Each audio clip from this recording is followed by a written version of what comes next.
Alexandre Dubé. Il y a un rapport du coroner qui vient tout juste d'être publié en lien avec un autre féminicide. Cette fois, c'était survenu en 2023 à Sainte-Julienne, dans Lanaudière.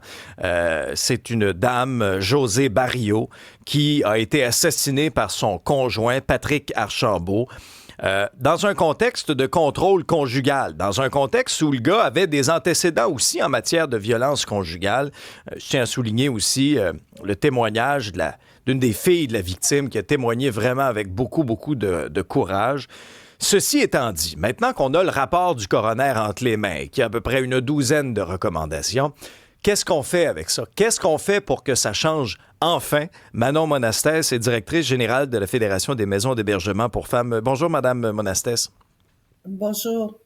Bon, qu'est-ce qui vous frappe d'abord dans ce rapport là, du coroner et dans les 12 recommandations, notamment une qui s'adresse directement au ministère de la Sécurité publique, là, c'est-à-dire qu'il faut absolument mettre à jour, les pratiques policières en ce qui concerne la violence conjugale, mais aussi mettre l'accent là, sur la formation continue à l'École nationale de police, donc là où on forme les futurs policiers. Oui, tout à fait. Il y a déjà une formation qui est existante, mais pour nous, ce n'est pas assez parce que c'est seulement 25 heures environ.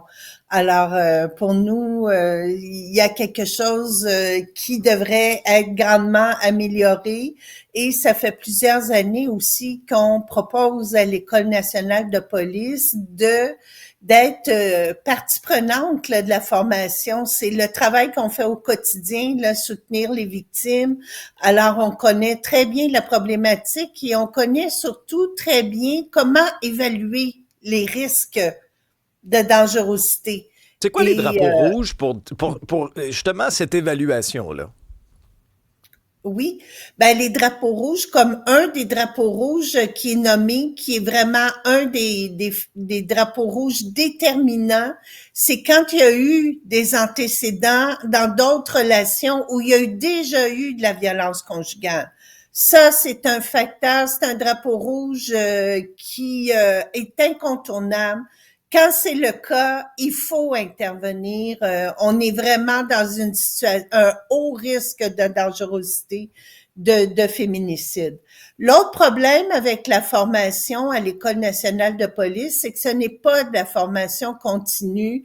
Il y a de la formation continue comme pour le port d'armes pour les policiers, mais pas en matière de violence conjugale ou de violence intrafamiliale. Et pour nous, ce serait extrêmement important que ça soit de la formation continue parce qu'il faut pas oublier que le caseload des policiers, c'est majoritairement des situations où il y a de la violence conjugale, intrafamiliale, des agressions de caractère sexuel. Alors, ce serait vraiment quelque chose d'extrêmement important que ça soit de la formation en continu.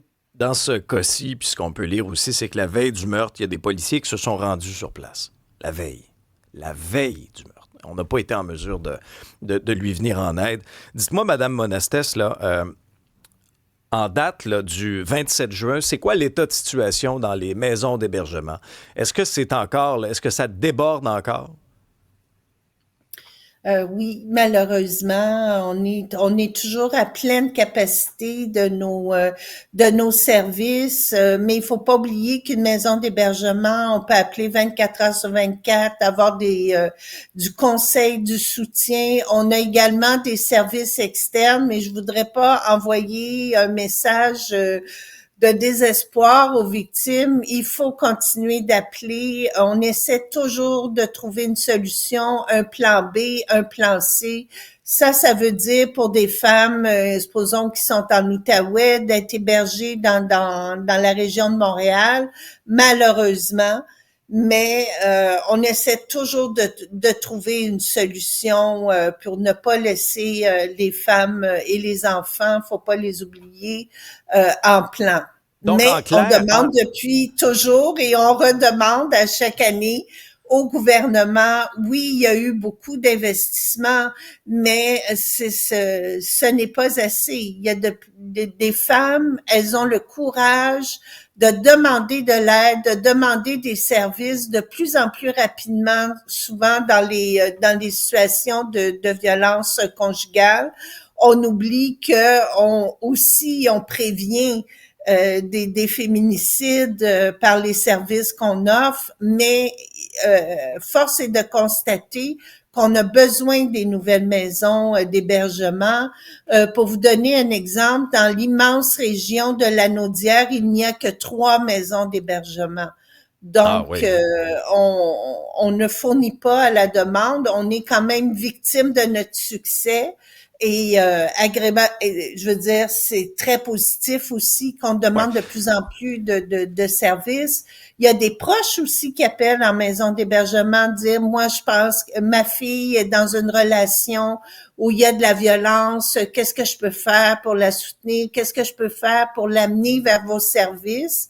Donc, on offre une panoplie de services aussi à la communauté, mais c'est incontournable, là. On a besoin de réels investissements, de nouvelles maisons, d'avoir des fonds pour engager des nouvelles intervenantes, donner plus de services. Mais pourquoi ça bouge Et pas, Madame Monastès? Moi, là, honnêtement, là, je suis plus capable d'annoncer ce genre de drame-là. À chaque fois, là, j'ai le cœur qui me serre. Sincèrement, là, c'est terrible, là. Puis on est désolé à chaque fois, mais j'ai l'impression que ça bouge pas. Pourquoi on vous donne pas les ressources que vous avez besoin? Vous sauvez des vies. c'est une très bonne question. Et je veux dire, à chaque fois que le budget, on soumet notre mémoire prébudgétaire. Mais ce qu'on nous dit actuellement, comme on dit à beaucoup de monde, ben il y a pas beaucoup d'argent de disponible. Faut essayer de trouver des mesures alternatives qui ne vont pas coûter cher, mais qui vont permettre d'assurer entre guillemets, un filet de sécurité.